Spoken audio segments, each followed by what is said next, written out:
Welcome, everybody, to episode 25 of the Under 1 Million podcast. It is good to be back. I took a couple months off, but I'm happy to have this duo with me today. I have placed, Bassie, I have placed on the list, or the deserving playlist, I should say, twice this season, once in week 4 with his record Silence, and then also again last week with his record Obsessed, which was produced by his brother here, and I'm going to go ahead and turn it over to you guys to go ahead and introduce yourselves. What's up? So my name is Bassie, this is Azen, and we've been making a lot of music lately. So we're mostly making like R&B-ish, I guess, music, like trap R&B or something. Maybe you can call it that. Yeah, we've been just making a lot of music. Most of the time, we're just like starting out with the piano, because Azen is very good on the piano. And then I'm gonna just start freestyling and writing some stuff, and yeah, then we record the song and make the music. I love it. Got a laid back process I see over there, huh? No, that's dope. But how you guys doing? How's life been treating you? How's everything going for you over there in Belgium? I forgot to say, all the way from Belgium. I love it. Belgium is beautiful, man. Life is beautiful over here, man. We chilling, a little bit of cold, but we good. We got some wine, we chilling. It's late night over here, but yeah, we good, man. Yeah, It's like 12:30 or something. Past that shit. They don't even know what time it is over there. They're having such a good time. But yeah, tell me about Belgium and like what the music scene is like over there, because I know absolutely nothing about Belgium. Zero. So fill me in on what's going on over there. Well, I feel like the scene is still developing over here, especially the hip hop scene. You know, like we're next to Holland, which has a pretty big hip hop scene, you know? Yeah. And like Belgium is interesting because we got two languages. We got Dutch and we got French. And like the French scene has already been developing for a while because France has a really big scene. Yeah. So like the French scene is way bigger than the Dutch scene. And we're in the Dutch part of Belgium, you know? So over here, the music scene is kind of small, but on the other side of the language barrier, the music scene is kind of big. It's like, I feel like we kind of just getting started over here at the Dutch part, you know? At Flanders. Yeah, of course. But we got a lot of upcoming artists that are like establishing right now, like crazy. Like we have Chucky. Yes, sir. Ratnik. Shout out all the guys. Ratnik indeed. Yeah, we got a lot of people over here making music and trying to make something of it. So how does that work as far as like deciding what language to make your music in? I've always wondered that, because there's a lot of foreign guys, you know, foreign to me anyway, not to you, but that, you know, rap or sing in English, but are from other countries. So I've always wondered how that decision is made. Yeah, I don't know. I guess for most people, it's like you have a better reach when talking English. I mean, or making songs in English, because of course more people speak English. Yeah, but for me personally, I started out rapping in Dutch, like because it's your native language, so it's easy to think, it's easy to freestyle in that language. But yeah, then I was like, okay, when I really sing instead of rapping, it's easier for me to use English actually. I feel you. I don't know why that would be. I don't speak any other languages. I wish I did. Y'all speak all three? You speak Dutch, French, English, all that? We speak a couple languages over here, man. Man. That brings me to a good question. This isn't really music related, but like, what do y'all think about the United States? Like from an outsider's perspective. You want to answer that shit? Yeah, no, go ahead, bro. Be honest, man. Be honest. I'll take it. I don't care. No, I think the United States is interesting, man. Because like it's the forefront of the cultural world, especially in the West. I think like it's such a dominant factor or something like. You know, we get so much American influence over here, like through the music, through like pop culture, through like whatever Instagram nowadays and shit. That like, I feel like we look at America like it's the big brother or something, but I think it's really different over here though. You know, like I think we look at Americans like it's y'all are your own kind or something, man. Like Europe is a different environment, man. I think we think y'all are extravagant. That's what I think, at least. Yeah. Extravagant in a good way or a bad way? Because I feel like it's a terrible way. I'm gonna be honest. Somebody that lives here, it's like I don't know. There's a overall vibe of at least the culture, and this is not me at all, obviously, because I'm saying this, but like, you know, Americans think they're better than everybody else. They think we're doing everything the right way over here. I have a very different viewpoint than that, but that is what it is. So what about, well, how do we come across as people from whatever you see over there? I don't know what it is, but how do we, like, do we seem like assholes? I feel like we do. No, I think, yeah, sometimes you do. Sometimes y'all do. I think that's everybody does sometimes. Yeah. Like, You know what I think about Americans? I think y'all are really proud, you know? Y'all are so proud to be Americans. Like, that's something we don't really have over here. We're like, it's not like, oh, I'm a Belgian, let's go or something. But I don't know, man. I'm proud to be I'm Belgian. proud to be Belgian, but we're not that vocal about it. Americans are really vocal about being American. It's more like low-key proud. Like, Yeah. It's the humble proud, right? I think so. Maybe it is.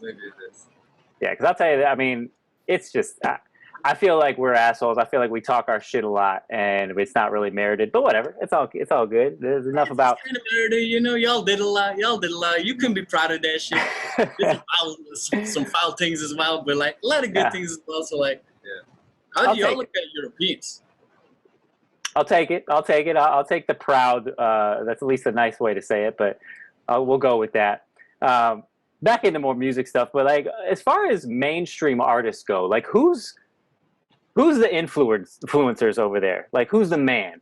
Who's goated over in Belgium as far as mainstream artists go? I think we have like Stromae. I mean, he's really good from Alors on Danse. You don't know him? What? Say it again. Stromae. I do not know who that is.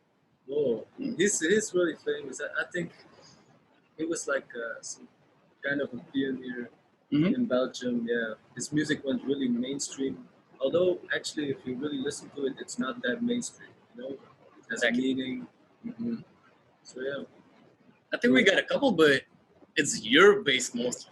Like we have Jacques Brel, one of the greats. You know, of course. In Europe, everybody knows him. He's one of the greats, but it's the other side of the pond. It's not really mainstream as well. It's more older artists or something. You get me? Newer artists. I think Stromae is the biggest one. Yeah, he's the GOAT probably. For me personally, I don't know whether the numbers say he's the biggest one, but I think so. Personally, I think so. I think so. How do you spell that? Because I want to check him out. Stromae. Yeah, definitely never heard that name before. That's interesting.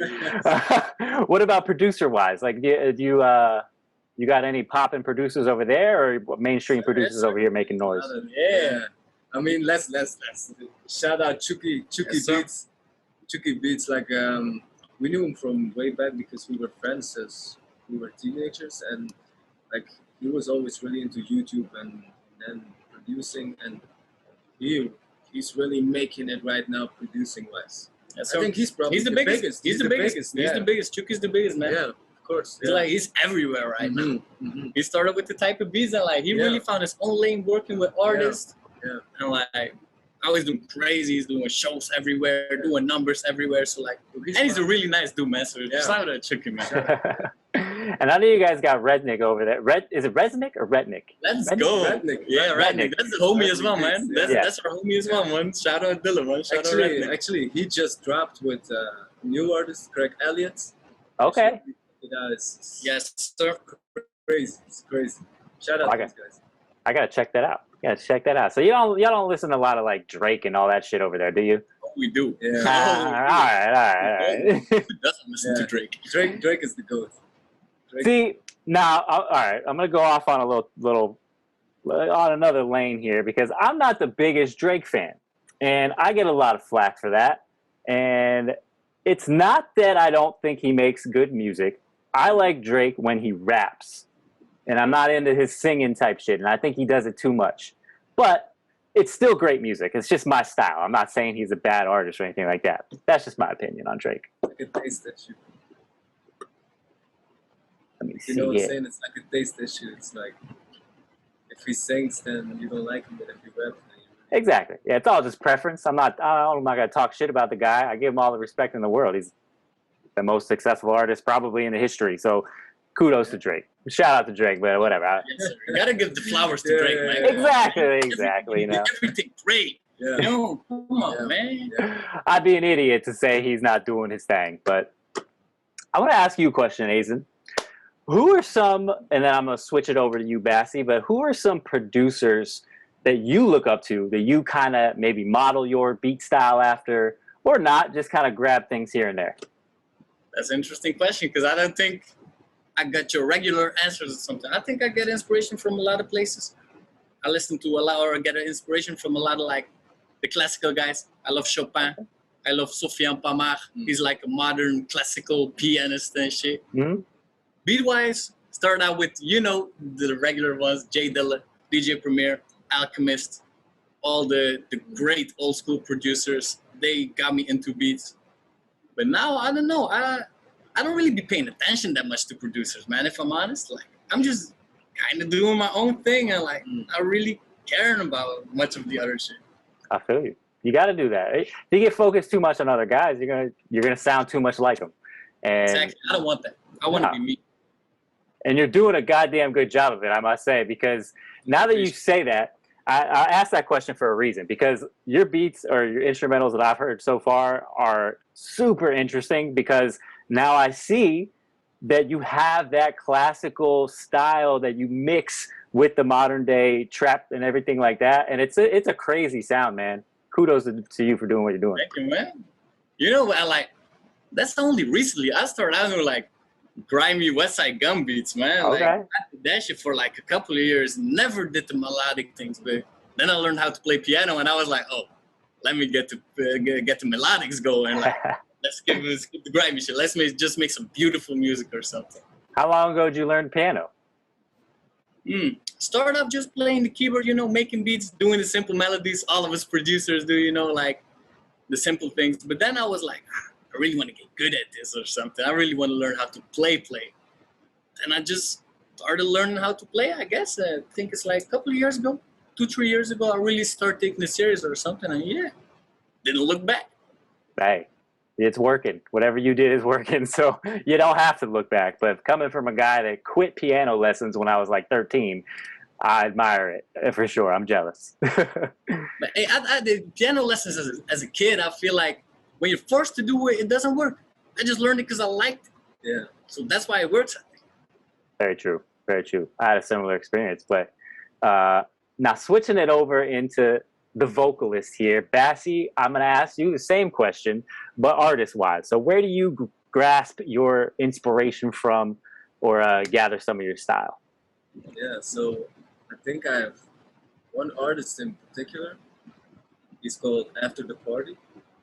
And he has like this whole mysterious vibe surrounding him. Like, nobody knows how he looks like. His artworks are all like pictures, like, but not from him, so you don't know who he is, and he's like very mysterious. And his music also reflects that. Like, he's got a lot of sad, depressed topics, but he brings it in such a way that it can really move you, you know? So yeah, I think he's the one for me. Interesting. Yeah. Is he native to Belgium, or where is he from? Because I've never heard of him either. It's New York. He's from New York. New York City, man. Where are all these guys coming from, man? I gotta check out some Belgium music apparently, because I gotta get into this. Hold on, let me write that name down. Okay, dope. This is kind of I should have asked this in the beginning, but I've skipped over it. But I'm just curious, how is like the whole COVID thing over there? This is completely off topic of what we were just talking about. Like, does it even seem like a big deal of it? Because I hear it's fucking awful. I'll say that. But how are you guys dealing with it? Everybody's wilding, man. That's what I think. I think it's pretty much the same as in America. I've been paying a little attention to what's going on in America, but like, yeah, you know, we got the lockdowns and we got the restrictions that you can't do certain things. We got the polarization. Like, I feel like we kind of got the same issues. I think, like, we don't really know how to deal with it. Yeah. How are you dealing with it personally? Well, I used to stay inside before COVID, so like my habits didn't really change. But Yeah. No, for me, I think just living through the lockdowns and stuff, it's not all negative, you know. So if you're forced to stay inside for a long time, you learn to do new things because you got to get busy, you know. So maybe you should start producing or working on your sound or anything like this.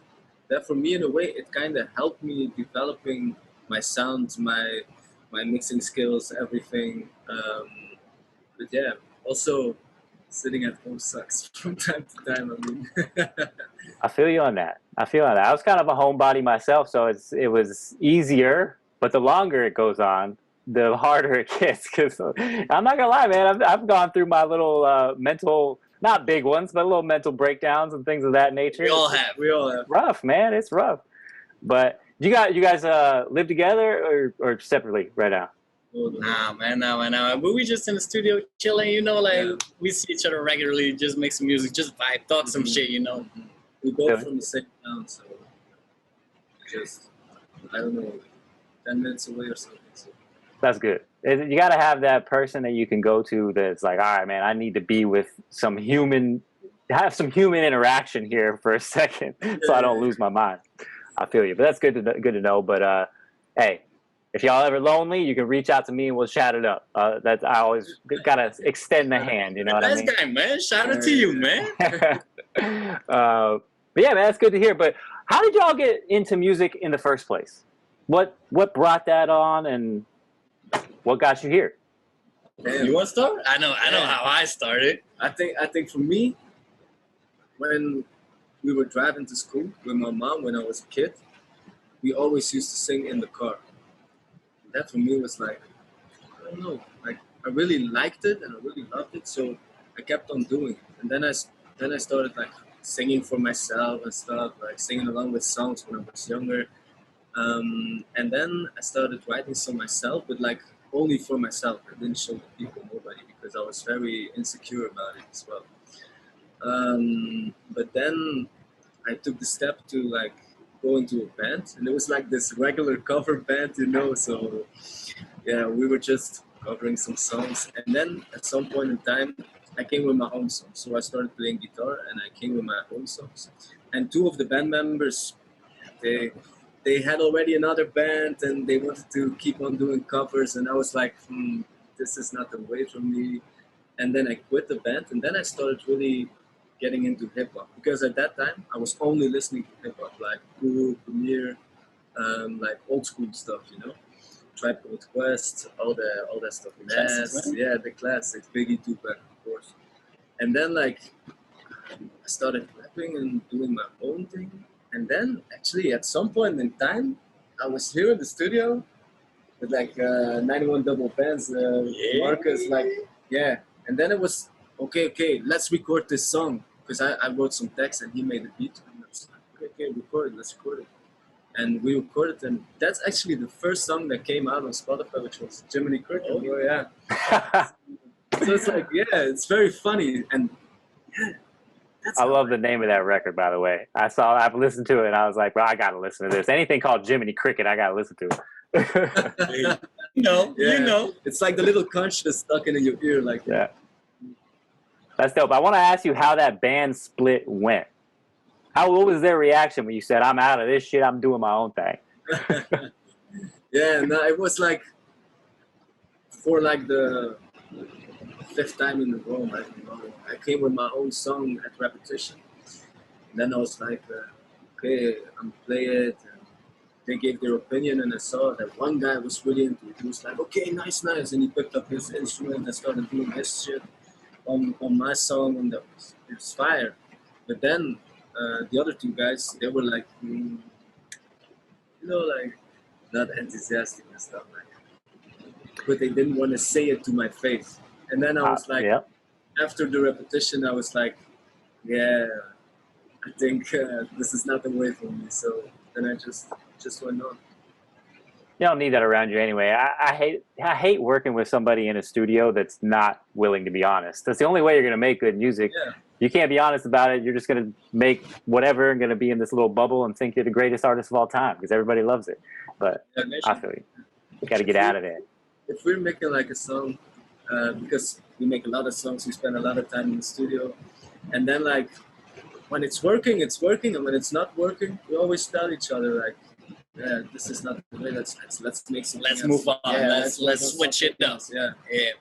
So yeah. You can never force things, you know, especially now with music. I feel like you said, I think honesty is a big part. Because indeed, if you're not honest, you're never gonna improve. No. Because it sucks getting to hear that your beat is not it or is not working. But at the end of the day, that's how you learn. That's how you grow. So like, that's what I always loved about working with Basil, though. It's like we're always, I don't want to say brutally honest, but we're really honest with each other or something. Like, we got a vision, we got a goal, what we want to get to, and like, let's get there. Like, no nonsense, no ego involved. Let's just try to move to make as dope a song as possible, and just get the egos out of it, man. Like, just say what you think. Just be honest. Be be genuine.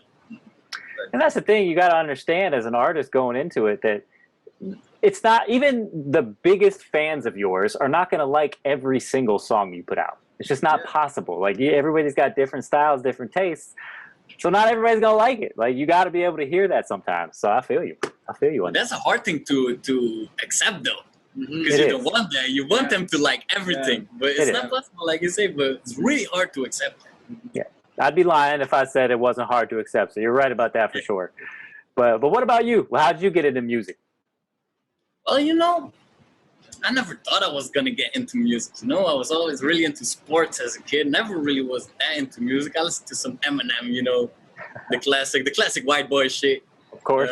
But everything started for me like with my neighbor, which is a funny story. My neighbor is actually one of my best friends from like childhood, Brian, and we were just like smoking weed in the garden, freestyling to some old Jay Dilla beats together back when I was freestyling. And that just got me like, damn, this is really nice. And I was like, I like the beats, man. So I just started making some beats. Really trash, by the way. Really trash beats. Oh my God. Like everybody probably when they start out, it sucked, But what did you start on? What DAW were you using when you started out? Really, man, I cracked Fruit Loops like everybody else. Image Line, don't sue me. You know what's funny as well? The company Image Line that owns Fruit Loops is right next door to us. It's like next to us. Yeah, it's from Belgium. Image Line, Fruit Loops. And I know what they're doing. I'm not going to talk shit about Fruity Loops now. Everybody's got their hands on Fruity Loops at one point or another. So hey, they're doing something right. But what made you stick to producing? Because you said you freestyled and did all that. So why do you just focus on producing now? I feel like everything changed for me when I met my big homie, Craig Elliott. Shout out to him, It's my brother forever. I just met him at the park. We were just like, he was rapping, he was already rapping as a youngin', and he was really good. But at first we were just kicking it, we were just chilling at the park, smoking weed, hanging out, doing nothing really, just talking. And like, one day he was like, hey, I'm working with these guys, BC Records and Mason Bishop. Like, he got a studio over in the next village.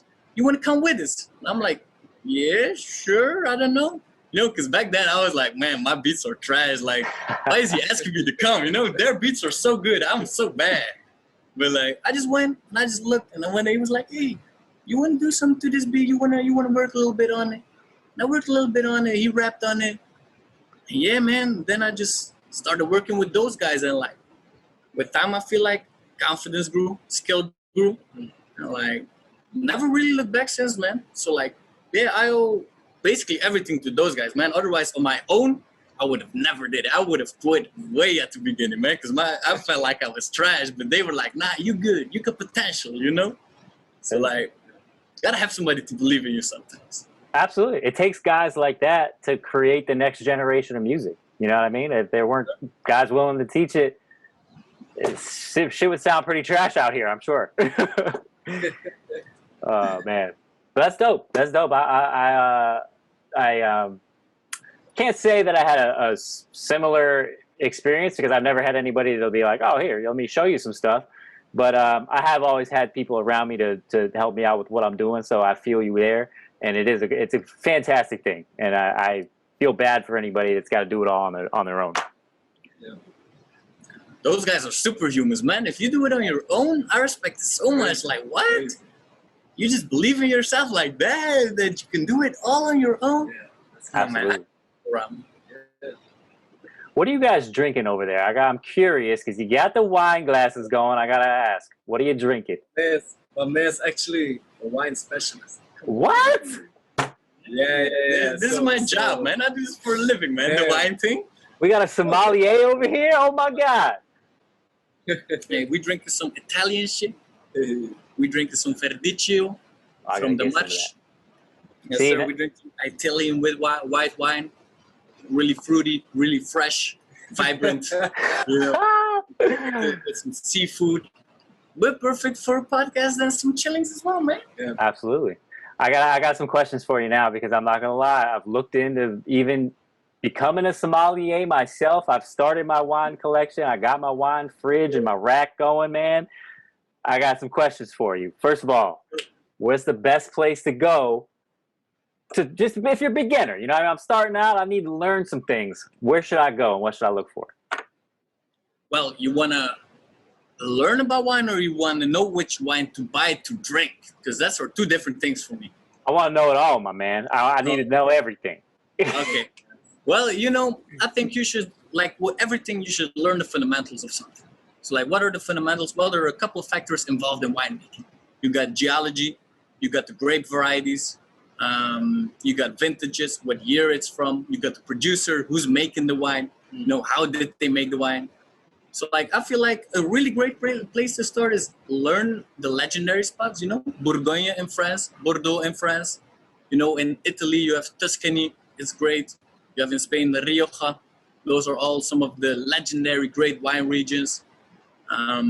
Just learn some things and then you learn some grape varieties, you learn some styles, you know, okay, like most Bordeaux are in that style, that's Bourgogne is in that style. And then you kind of figure out what you like if you want to drink, and if you want to collect, it's a different game, you know. But like, I feel like there's something to drink for everybody. When people tell me I don't like wine, it's like you just haven't searched, or there's something for everybody. I feel you there because I used to be that way. I'm not gonna lie. I was kind of wine's all right, but it is what it is. And now I've got like 30 bottles in there and just drinking it every single night, trying to figure out what's best and what to pair with what kind of food and all that, man. It's fun, man. It's just a fun thing to get into. Yeah, man, I love it. What do you like to drink, though? I'm more of a red guy. I've specifically a Zinfandel guy. I'm not too into it yet, so I'm not going to tell you like, oh, it's got this type of notes and all that type of stuff. But yeah, so I'm definitely a red guy. I'm trying to get more and more into white wine as I go, just because I want to diversify my palate. You know what I'm saying? Mm-hmm. But you know, other than that, I can't tell you much. I could tell you that America has some great wines, though, man. You should look at America maybe first. You know, Oregon got some great wines. Washington, Napa Valley, of course, it's one of the greatest in the world. You know, Napa Valley, expensive but really great. Yeah, man, I really like Pinot Noir from America, so that's maybe something you should look into. Zinfandel is really nice as well. Cabernet Sauvignon is really popular over in Napa in California. But yeah, there's so much. How do you go, like, okay, so I've heard of people like literally tasting dirt and shit like that to try to figure out where stuff is from and then you'll match it later on when they actually drink the wine. How into that type of thing are you, and like refining your taste and being able to pick up on the notes of things in the wine? What do you do to figure that shit out? Because it's mind-blowing to me. Well, you know, step one to me, like the most important thing that I feel like we can never forget when drinking wine, do I like it? Is it tasty? Do I want to drink more of it? I feel like you can get lost of it if you're like, oh, it needs to have the fruity notes or the earthy notes and strawberry aromas and this and that. Is it good? That's the most. Do you like it? Is it enjoyable in my mouth? That's like step one, you know? But other than that, I feel like you just gotta try. You gotta learn the theory. You gotta learn different styles of wine. You got really dry wines. You got sweet wines. You got fruity wines. You got fresh wines. And then you just gotta like try some different things and see what fits, and then you start to learn. Oh, okay, that's that style. I really like that style. The sweet wines. Oh, I don't really like that. Let me stay away from that. And with it, you develop your palate, and I feel like everything comes from just the knowledge base. You got to know what you're doing. Hey, nothing wrong with that. I'll accept that, because that just means I got to drink a whole bunch of wine, and I'm good with that. Exactly, it's fun, man. It's fun, man. But, learning is the best practice. Okay, well, not to go off on a wine tangent, but I appreciate that little insight there. Switch it over to you, Bassie. I want to ask you about your creative process and how you go into the studio and what type of mindset you want to be in, or if there's any specifics at all. So when you're sitting down, I'm going to start making a record, what's the process look like?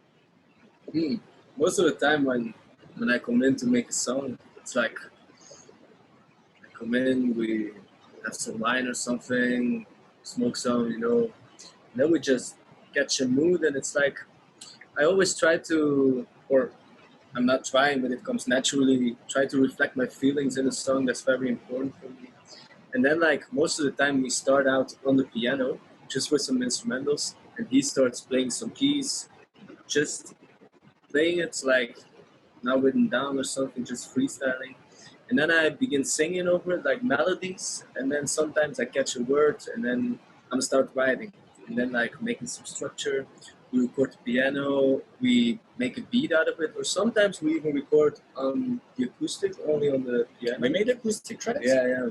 And then like we make the beat afterwards, or don't make a beat at all because we think it sounds fire anyway.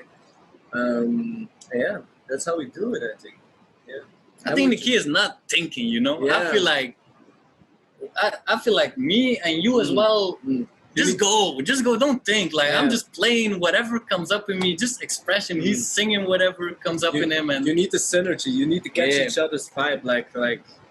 Otherwise you can't make the song, because I really think feelings and emotions and all of that, it's really important. You gotta be in the same mindset, because otherwise he starts playing some happy keys or something, and I'm start singing some depressed song. It would be weird. Maybe it'll work. Try it. You might be onto something right there. You got the next smash. No, I feel you though. It's because I've sat in the studio with a lot of artists that aren't like that at all, and they're like the complete opposite. They try to think everything is like some type of science and everything. Oh, we need this here and that there. So like, have you ever worked with any artists like that, and how did that go when that took place? Oh wow, man! I work with a lot of people like that, man. Yeah. I feel like most artists are like that. And it's like most of the artists that are starting out are like that. Exactly. When I started out, I wrote my lyrics beforehand. I had like 20, 50, 60 lyrics on my cell phone. And then he would have his beats ready. And like he would let me hear the beats. And then I was like, okay, which lyrics fits with the beat? But that's not the process anymore.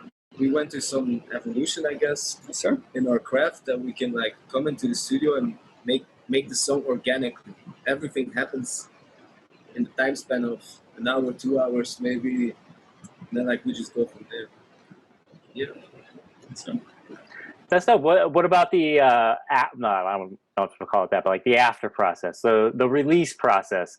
Do you enjoy that part of the music as well? Like, 'cause I struggle with that.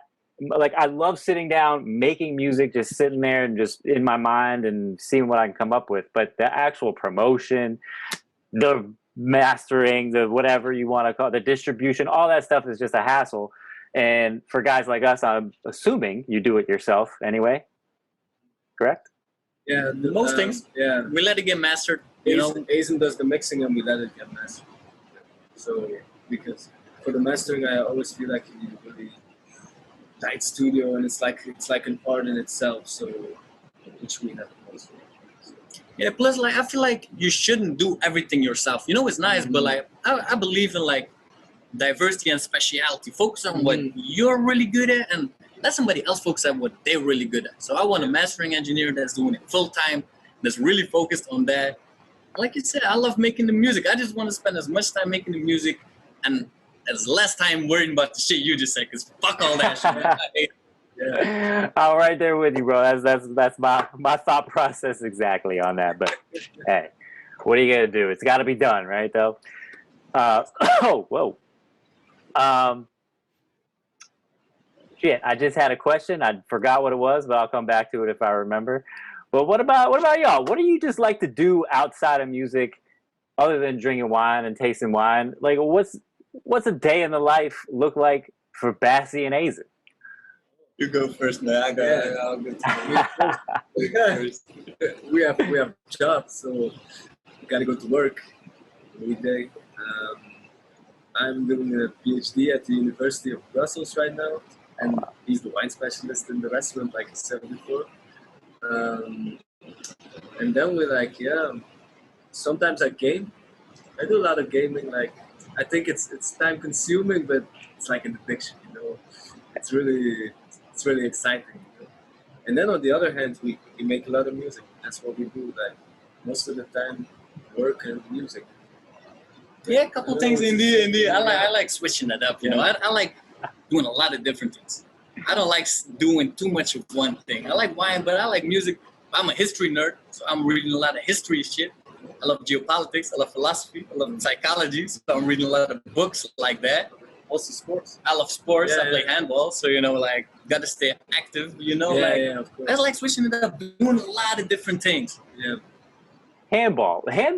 What is handball now? Like, we don't have a lot of handball over here in the United States. I won't lie about that. That's the one. It's pretty shitty. You're right. It is, but it's handball's the one. It's like a kind of like not soccer, but you carry the ball. I don't know. Explain fucking handball to me. I don't know what I'm saying right now. Okay, I'm gonna explain it. You know, I kind of, when I explain to people that don't know it, I feel like it's a mixture of basketball and soccer. You know, like it looks a lot like basketball in that you can dribble the ball, you attack and you defend. Everybody goes up the court and back down the court. You got your position. You got something like a point guard, a small forward. We got all those positions, little bit different, but like same principles. But then again, it's like soccer because you have a goal and not like a bucket like in basketball. You got a keeper in the goal, you know, like a goalie, somebody defending. And you just try to throw the ball into the net, man. Like, hey, that's what it comes down to. Yo, I love how simple you keep everything, bro. That's the greatest interview of all time. You just gotta throw the ball into the net, and that's it. You know what I mean? That's all it is. Overcomplicate things. Come on. I want to say this too. I feel like you guys probably work so well together because I can tell, Azen, you're the high energy guy. You know what I mean? You bring in the high energy in your face. You know what I'm saying? And then you got Bassie over here just laid back. He's just letting it vibe, you know. It works well. I love it. Thank you, brother. Yeah. Oh, man. But anything else you guys want to talk about? Anything new that you got coming out soon that, you know, you can give me a little inside information about, anything like that, you know? We got a lot of music in the fall, man. Like, I think we started making music again, like in March or something like that. No, yeah. That's like right now we're sitting on a lot of gems, I think. Because you know how I feel, and I feel like you're kind of the same. The tracks that you're hearing, that we're releasing, I'm already over that, man. I'm like, we're already 15 tracks further or something. That's what I don't like, because I want those tracks to be out, the ones we're making those now. Those are tracks from like 6, 7, maybe more months ago. Those are old tracks that are getting released now. So like, I feel like we're always way ahead of like what the people are hearing or something. And I feel like that's something difficult about music. Right now, we're really trying to bring out a lot of singles. So we will be dropping singles every 2 weeks. So we got Dear Dead Body, then we got Obsessed. Last week we got The Truth Always Comes Out. And like next week there will be another song, and then every 2 weeks we will be adding one song to the list. And then when we feel like when the time is right, we finna drop some projects. Just throw a shitload of music in the people's face, man. That's the plan. That's music to my ears, literally, because I can't wait to hear more shit that you guys got coming. Because I don't know, I might be the only person in America that knows who you guys are, but I'm gonna spread it as far as I can. I'll tell you that, because you guys are talented dudes. That's love, man. Thank you, sir. Appreciate it. But yeah, just take us out. If you have one message to your fans or anybody listening, what would it be? And then I'll take us out of the episode. inspire and motivate people around you, man. Come on, man. Yeah. That's all I want to say. You go ahead. And I hope you love the music, of course. Exactly. Yeah, stick with Exactly. us. Oh my gosh. There's a lot of shit coming. Like, let's go. Let's go, man. Yeah. Yeah, I love it, man. I love how Thank you for having us, man. Hey, Yeah. no, thank you for coming on. I appreciate you working with the schedule and being late over there. It's probably past 1 a.m. You know what I mean? But that's what you We're guys do. Nightcrawler, man. It's Good, fine. good. Man. I'm glad I Good didn't keep you up. No, but for real, thank you so much for joining me. Anybody listening, thank you for listening. I hope you come back next time. I promise y'all it will not be as long until the next episode. I'm gonna have one coming for you within a week or two. Bassi, Azen, keep sending me your shit. I'm following you anyway, so even if you don't, I'm gonna find it. I promise. But yeah, I can thank you again, and everybody listen. I love you. I love y'all for watching, and I hope y'all come back next time. Peace out, everybody.